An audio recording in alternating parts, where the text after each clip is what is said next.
Hello, everyone, and welcome to the Jeffrey Epstein Show. I'm your host, Bobbycapucci, and this is a morning update.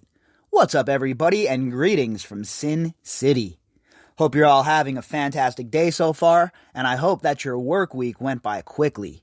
Because guess what, folks? It is another weekend staring us directly in the face. Hope you all have some plans this weekend.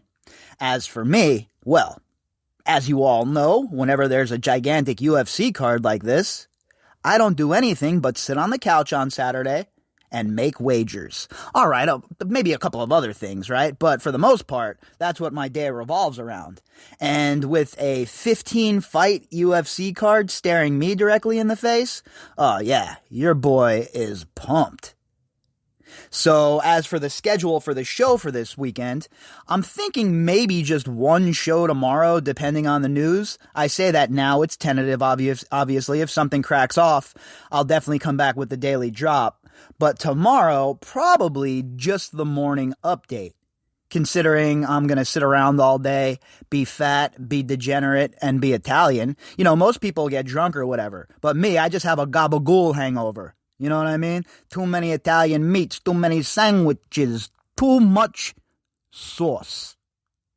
So I'll be sitting around in a daze, I'm sure. And depending on the news, obviously, it might just be the one update. But if something cracks off, I'll pull myself out of my fat Italian guy daze and hit the studio. But as of now, I'm thinking just the one episode tomorrow. And then Sunday, obviously, will be the morning update. And then our usual live stream. I know that the live stream has been very enjoyable for a lot of people. I've gotten a lot of good feedback about the live streams, and it's certainly something I enjoy doing. So every Sunday, 7 p.m. Pacific Standard Time, we do the live stream. If you don't have Facebook, that's cool. You might not see the video, but you can join in the live stream right here on Spreaker. So if you have not subscribed to the podcast on Spreaker yet, you probably should do that. Now, I know most of you get your podcasts from other sources, Spotify or Audible or what have you. But if you go directly to Spreaker, then you will avoid all the disruptions, all the nonsense, all the BS, because it's coming directly from the host then. And also, Spreaker has the option that when I go live, you can jump into the chat room provided by Spreaker, and you can fire off questions that way, and I will answer them live on the podcast. So that is the usual Sunday routine, and that certainly will be the case this Sunday as well. Now, I've talked about doing the Sunday live streams a little bit earlier, once a weekend. So if that's something people are interested in, people that are in different time zones or whatever, shoot me some emails so I can gauge the interest in that. I don't want to just do one early in the afternoon and then, nobody is able to make it, or it screws up the schedule of the people who have been coming at the 7 p.m. time slot. So shoot me some email. And let me know what you guys think, because obviously it's whatever you folks want. Whatever is most convenient for you, whatever works best for you, the listeners, that's the kind of content I want to provide, and on the schedule I want to provide it. So shoot me some email, give me some feedback, and we'll see what's up. But as of now, 7 p.m. Pacific Standard Time, Sunday. If you have any questions for me, concerns, things that I might have missed, hit me up. All right, so moving along onto today's subject, we're going to talk a little bit about good old Slick Willie Bill Clinton and his buddy Doug Band. Now, for those of you who are political wonks or people who have been following politics for some time, then you know exactly who Doug Band is. And when I say his name, you probably roll your eyes or want to throw up a little bit in your mouth. He's basically the Democrat version of Steve Bannon, right? Well, another one of these scuzzbags. I'm using air quotes here. A party insider, and definitely Bill Clinton's bag and body man. Now, we talked about Doug Band a while back, and it was said that Doug Band was going off the reservation and speaking on Bill Clinton and Bill Clinton's relationship with Jeffrey Epstein and all of the things that surround it. Well, now it's coming out that not only was Doug Band speaking to the media, Doug Band also spoke with investigators at the SDNY. Now, I have heard about this a while ago. And as you all know, I don't break news here on this podcast, right?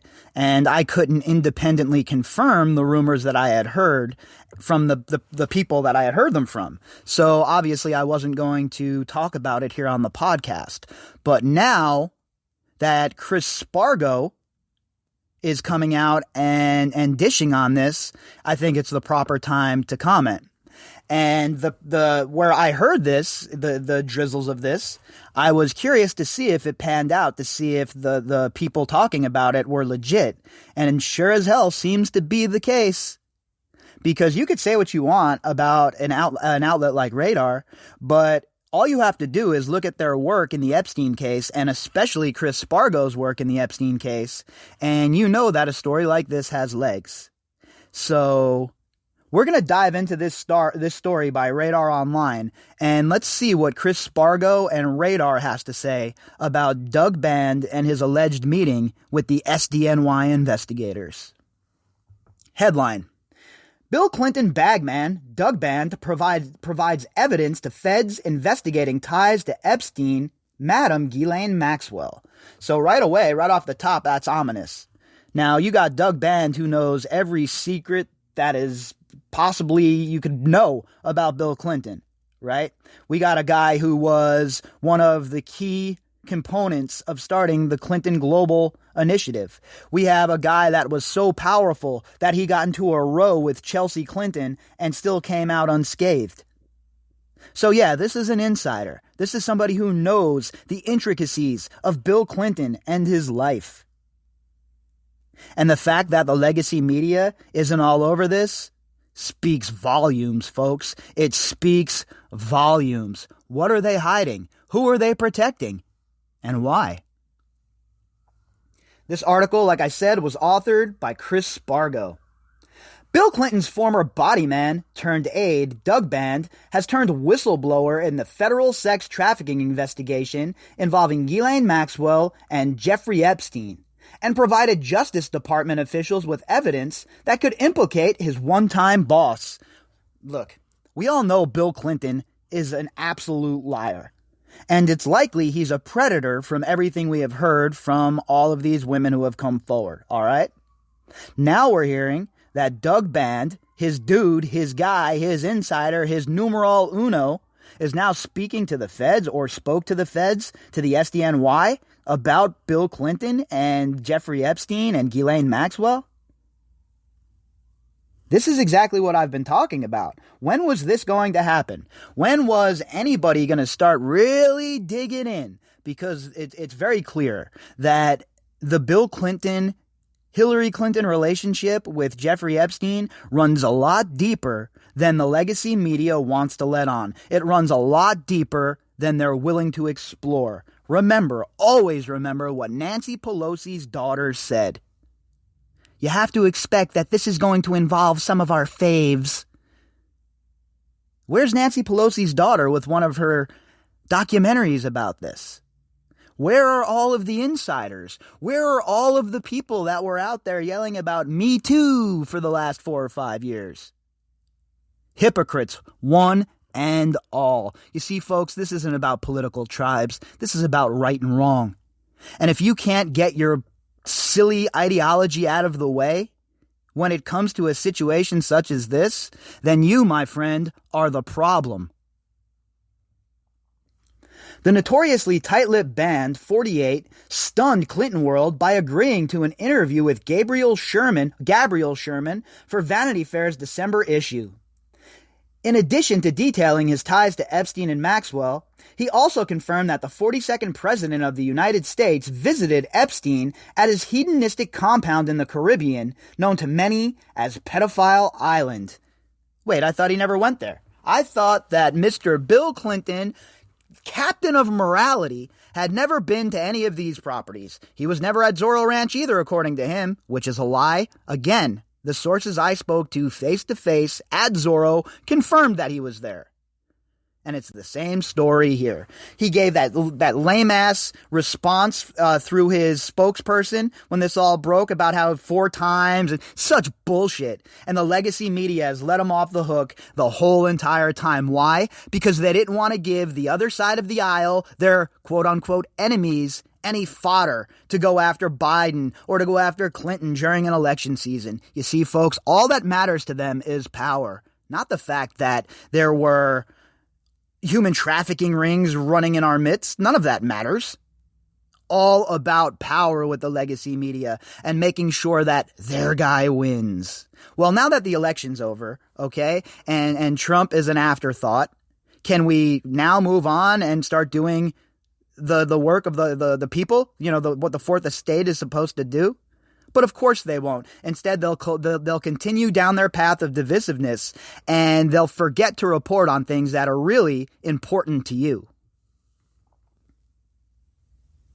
Clinton traveled to Little St. James with Epstein in January 2003, according to Band, just a few months after the two men spent 10 days touring Africa.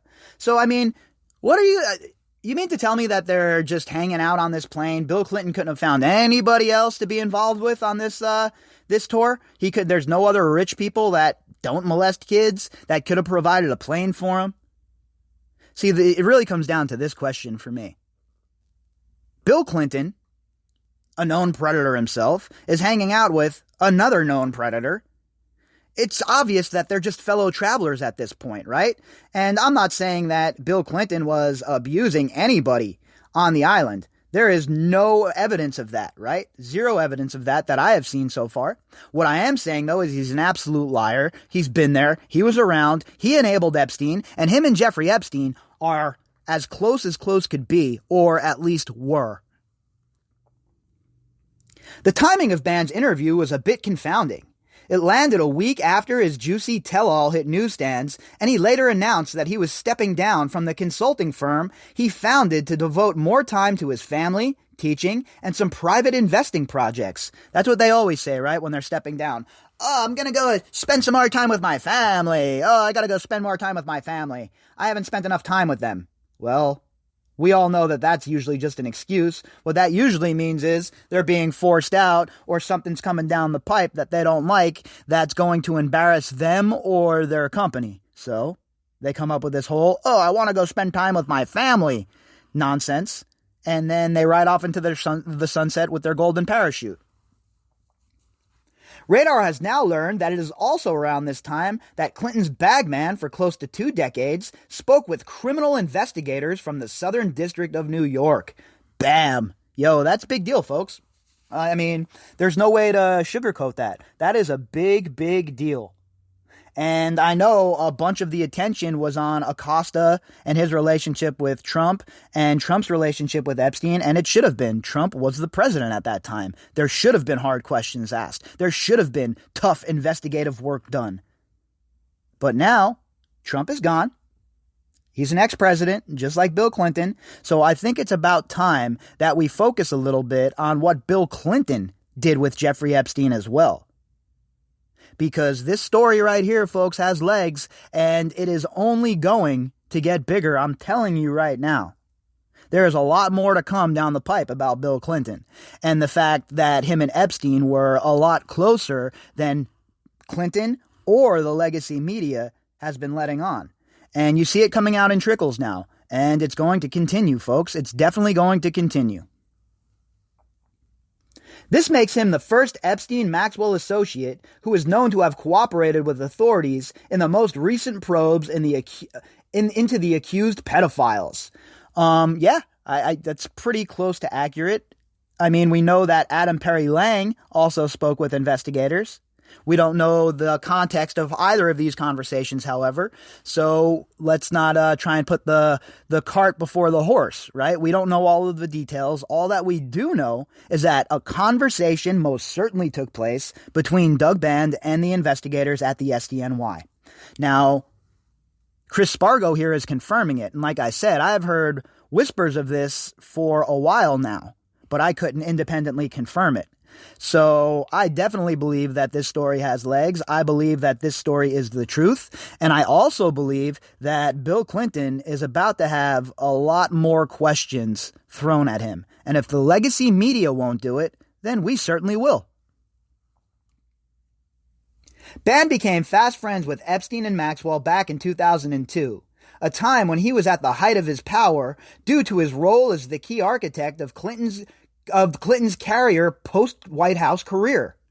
And Bann was the man, right? He was in charge of all of it. I mentioned the Clinton Global Foundation. He had the keys to the kingdom. He was legit the gatekeeper to Bill Clinton. And when I say that these two were close, folks, I mean as close could be. Bann first showed up on Epstein's flight manifest in March of that year when he flew from John F. Kennedy Airport in New York to London with his boss Epstein, Maxwell, Sarah Kellen, and 3 Secret Service agents. And about the Secret Service agents, at what point do they become complicit in what was going on here? These guys just go around and they get along to go along? I mean, none of them stands up and say, hey, look, this shit is odd. I don't care if your job is to protect an ex-president. You dudes were literally flying around on a human sex trafficking plane, and the taxpayers were paying for it. Nobody's talking about where are these Secret Service agents? Why aren't they put under oath? Let's get them out there. Let's talk to them. Oh, I know what the government will say. Oh, that's a national security question. We can't have that. Please, these dudes need to speak, or women, whatever they were, they need to speak on it because they were there. How many flights were they on? Bill Clinton says 4. Well, all right. How many flights did he take without Secret Service? How many times did we hear about Bill Clinton ditching his detail? Kellen would later be identified as both a recruiter and a victim of Epstein, but unlike most survivors, she was over the age of 18 when she first met the pedophile. Yeah, not a survivor, sorry. Not buying that. She wasn't abused by Epstein. She went into that deal willingly. She knew what she was doing. She never came forward after his first arrest, after his second arrest. She continued to enrich herself off of this disgusting bastard's nonsense. And there are some girls who said she participated. So no, sorry, Sarah Kellen Vickers never will be a victim in my eyes. The same group returned to JFK 2 days later on the private jet infamously called the Lolita Express. They were joined for that trip by an additional 7 Secret Service agents and Bann's one-time girlfriend, British supermodel Naomi Campbell. And she's another one that has some answering to do. She acts like she has no idea about what was happening. That's BS. Like it says here, she was Bann's girlfriend. That means Naomi Campbell had the in. She was always around the Clintons. She was around Clintonista, and it was always cracking off, okay? I don't want to hear any of this nonsense from Naomi Campbell that she didn't know what was going on. Please. Later, Bann and Clinton flew around Asia with Epstein, country hopping from Japan to Hong Kong, China to Singapore, and to Thailand over the course of 4 days. Thailand, huh?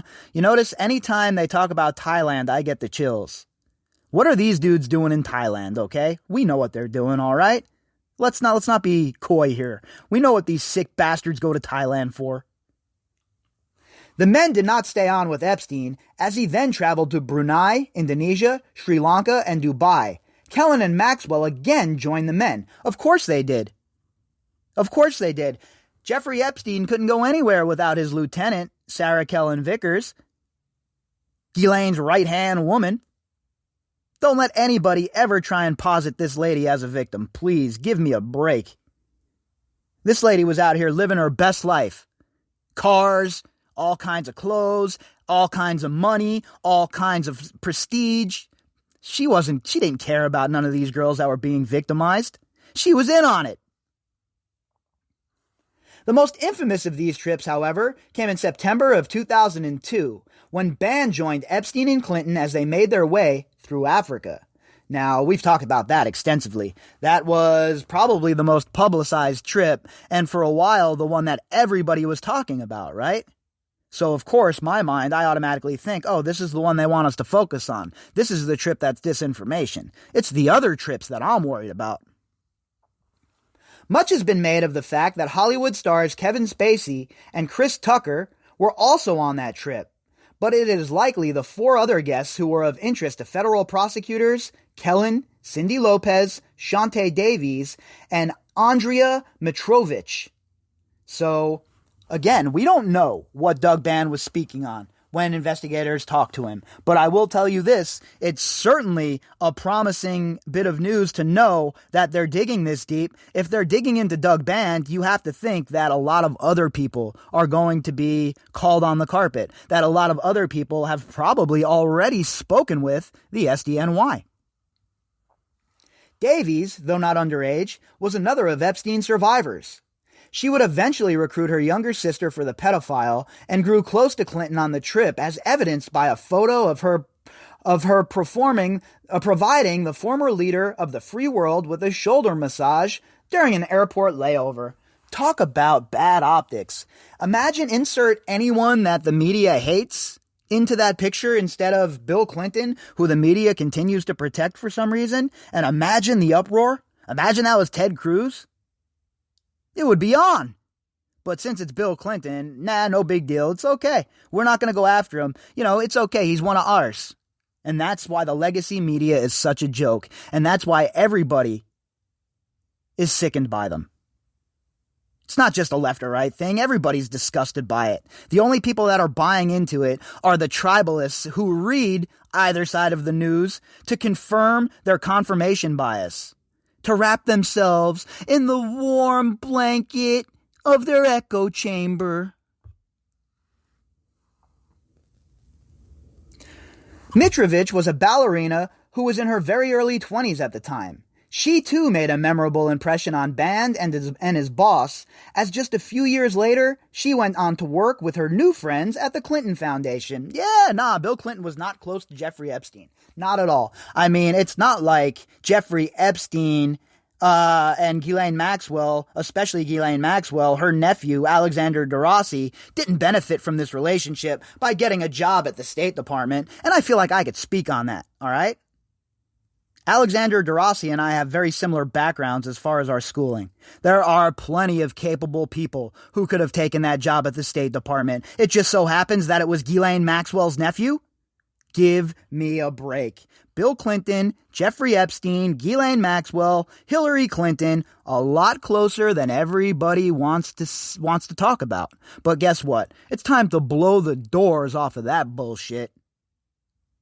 The election season is now over. All of the crying and carrying on about giving fodder to the other side, that needs to end. And now, the full court press, be you Democrat or Republican, if you were involved with Epstein, is on. Lopez was the youngest of the 4 women on the trip and would become a fixture on Epstein's flight manifests in the year after this trip. Band has claimed that he spent years begging the Clintons to cut ties with Maxwell after Epstein's arrest, but to no avail. He also has no issue cozying up to Maxwell at a party on Valentine's Day 2007 in New York. Look, all Doug Band is doing here, folks, is confirming everything that we've already known. He's providing receipts about everything we've already known about Bill Clinton and his relationship with Jeffrey Epstein. Come on. The guy had a painting of Bill Clinton in a blue dress and some pumps hanging on his wall. That's not normal. That's not what normal friends do. You know what that is? That's somebody who's saying, look, bitch, I own you. You're such a punk to me. You're such a cuck that I'm going to dress you in a dress in my painting and display it prominently on my wall. Now go get effed. And while you're at it, bring me a milk. That's the kind of power, it looks like, Epstein's exerting over a former United States president. Hillary and Bill's daughter Chelsea, in particular, grew close to Maxwell, with Band noting Ghislaine had access to yachts and nice homes. Chelsea needed that. We all know that Chelsea loves all of that, and we all know that her and Doug Band had a big row. They had a big blowout. So it's pretty interesting now to see Band coming out and dropping all this dirt. There were certainly plenty of opportunities for Band to speak with officials about Epstein in recent years. What's more, there is no love lost between the two men after their very acrimonious split back in 2015. Look, It happens, right, with these kind of people. This kind of shit happens all the time. Look at Donald Trump and his lawyer. This is the kind of thing that happens with these powerful scumbags that shit on everybody every day. You can't have real friendships in a world like this. You don't have friends that show up because they care. It's all about advancing your personal gain and your personal power, consolidating it. That's all these people care about. There's no friends here, folks. He met with former Secretary of State Mike Pompeo in September 2019 to discuss a possible post in President Donald Trump's administration, and on July 11th of that same year, registered as a foreign agent with the Justice Department, just days after Epstein's arrest. So again, look, I'm not sitting here telling you Doug Band is a good guy. He is not. But that doesn't mean he doesn't have the dirt on Bill Clinton. And unfortunately, when we're talking about people in this world and in the smarmy, disgusting world of the so-called elite, it's very rare we're going to find somebody who is considered a good person.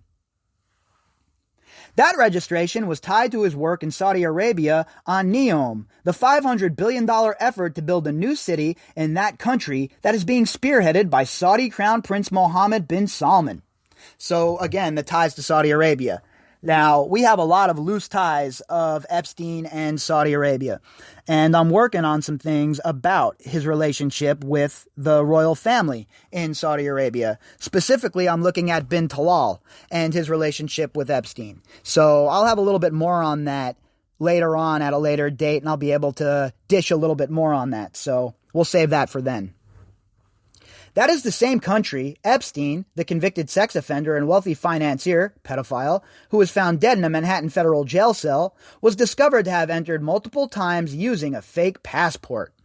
Like I said, there's a lot more with Saudi Arabia and Epstein, and I'm gonna go into that a little bit deeper as we move along. It is unclear, however, if Ban was being altruistic or if officials forced him to come in and speak with prosecutors. He was one of 70 people named by Virginia Roberts in a 2016 court filing that named people who she said had knowledge or might have knowledge of Epstein's sex trafficking. So, look, Doug Band is not the only one that's going to have to speak to prosecutors. Probably is not the only one that has already. Now, you know how I feel about this kind of stuff here on the podcast. It's not about what I know, it's about what I can prove. So even though I might hear rumors or talk about something, until it's confirmed, I really don't dish on it here because I'm not in the business of making the news, right? I'm a commentator of the news. I don't break the news here. I commentate on it. So what I will say is this. I definitely have heard a bunch of rumblings about a lot more coming down the pipe. Is it certainly going to occur? No, we don't know for sure, but I will say this, everything is connected in this case, and usually when we start to see things like this popping up, we get a bunch of them that come in successive order. So I would not be shocked to hear about more people cooperating with SDNY in the coming weeks, and I would not be shocked to hear some big names. If you'd like to contact me, you can do that at bobbycapucci@protonmail.com. That's BOBBYCAPUCCI@protonmail.com. You can also find me on Twitter at BOBBY_CAPUCCI. All of the links that go with this episode can be found in the description box. All right, folks, I'll be back later on, and we'll pick up then. Hope you all have a fantastic Friday.